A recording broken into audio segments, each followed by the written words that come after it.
Saya berikan contoh, boksit.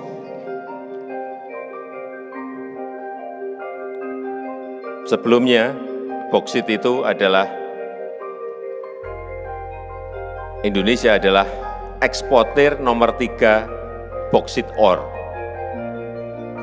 Bahan mentahnya boksit itu kita nomor 3, eksportir nomor 3. Yang kita ekspor apa?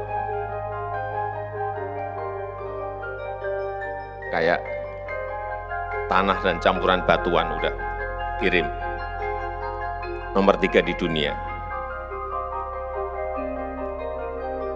Kita nomor 31 eksportir panel surya.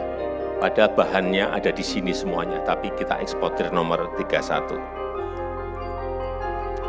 RRT, China, itu eksportir nomor 18 boksit ore. Nomor 18. Tapi dia eksportir nomor 1 panel surya. Artinya barang kita ini banyak, 90% boksit itu kita ekspor ke RRT. Dan dia sekarang menjadi eksportir nomor 1 di dunia. Mau kita terus-teruskan? Mau kita terus-teruskan? Oleh sebab itu, setelah nikel kita stop tahun 2020, boksit kita stop nanti pertengahan tahun ini stop.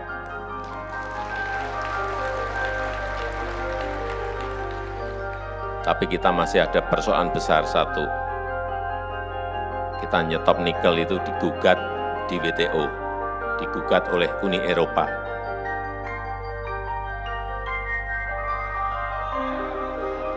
Jawabannya itu,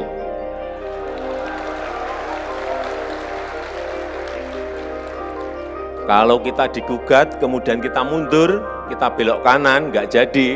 Sampai kapanpun jangan berharap negara ini menjadi negara maju. Jika teman-teman mempelajari lebih jauh tentang kekayaan negara kita, maka teman-teman akan semakin bersyukur dilahirkan di negeri sekaya Indonesia. Negeri dengan sejuta peluang yang tidak ada habisnya, bagi setiap orang yang ingin bekerja keras meraih kesuksesan. Apalagi sekarang, peluang semakin terbuka lebar, karena pemerintah tidak lagi menyembunyikan sesuatu kekayaan yang bisa kita ambil manfaatnya dari negeri ini. Apa yang dilakukan pemerintah kita sekarang patut kita apresiasi yang sebesar-besarnya. Melawan negara-negara adidaya seperti Uni Eropa dan China bukanlah sesimpel yang kita bayangkan. Butuh kecerdasan, kegigihan, kerja keras, rasa nasionalisme yang super tinggi, juga mental yang matang. Kita bukan negara bodoh yang sembarangan mencari lawan, apa yang kita perjuangkan adalah hak-hak kita sebagai bangsa yang besar. Jika masih ada yang berpikir bahwa ini hanya untuk kepentingan elit-elit politik, maka itu adalah kesalahan yang besar. Kita juga harus memikirkan kepentingan dalam jangka panjang, karena hasil yang akan kita dapatkan tidaklah secara instan, namun suatu saat tanpa kita sadari, kita akan merasakannya. Lalu mengapa kita tidak mengelolanya sendiri secara mandiri hingga menjadi barang jadi? Yaps, ini adalah pertanyaan yang masuk akal, tapi kita juga harus sadar diri bahwa kita memerlukan waktu untuk dapat melakukannya. Kita butuh yang namanya transfer teknologi agar suatu saat kita dapat mengelolanya secara mandiri. Fokus kita sekarang adalah mencari investasi, dengan sistem bagi hasil yang lebih berat ke negara kita, serta membuat negara lain bergantung pada Indonesia. Ingat ya, negara ini tidak bisa memproduksi dalam artian ikut bergerak untuk mengurusi itu secara langsung. Meskipun kita memiliki BUMN ya, tetapi swasta pun itu juga menjadi aset kita. Kalau mereka memproduksi itu artinya apa? Dari 17 triliun menjadi 450 triliun itu, negara akan mendapatkan berlipat-lipat dari pajak perusahaan, dari pajak karyawan, dari royalti, dari penerimaan negara bukan pajak PNBP, dari biaya ekspor.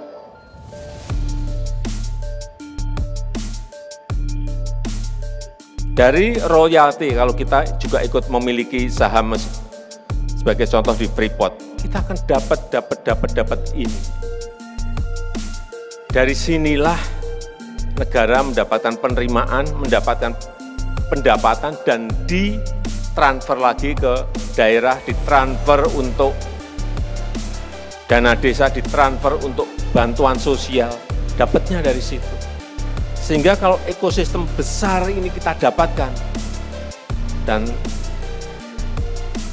sudah bertelur mereka, telurnya tinggal kita minta, kita ambil. Inilah konsep besarnya seperti itu.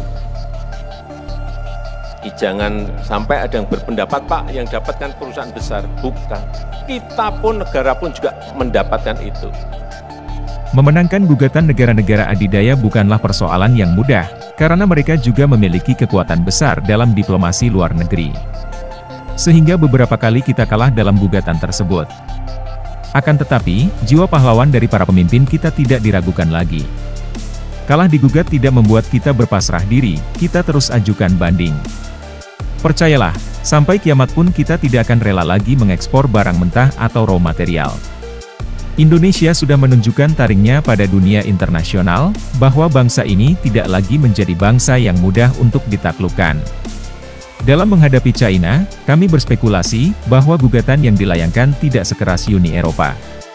Indonesia memang sukar nyambung dalam hal bahasa dengan China, namun kedekatan emosional kedua negara ini tidak diragukan lagi.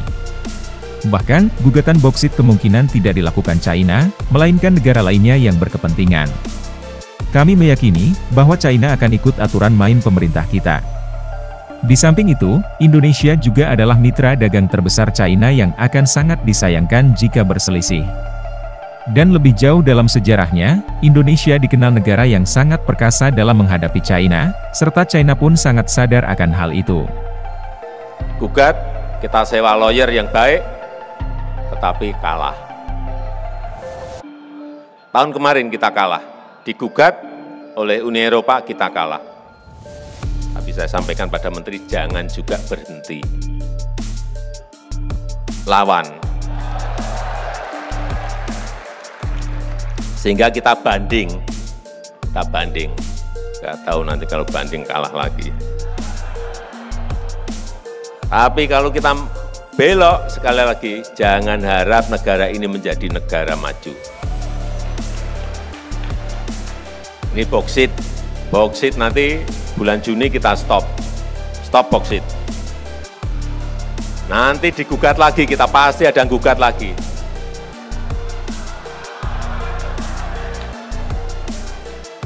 Ya kita lawan lagi. Kalah, ya tetap maju terus, jangan kalah kita belok, percaya saya.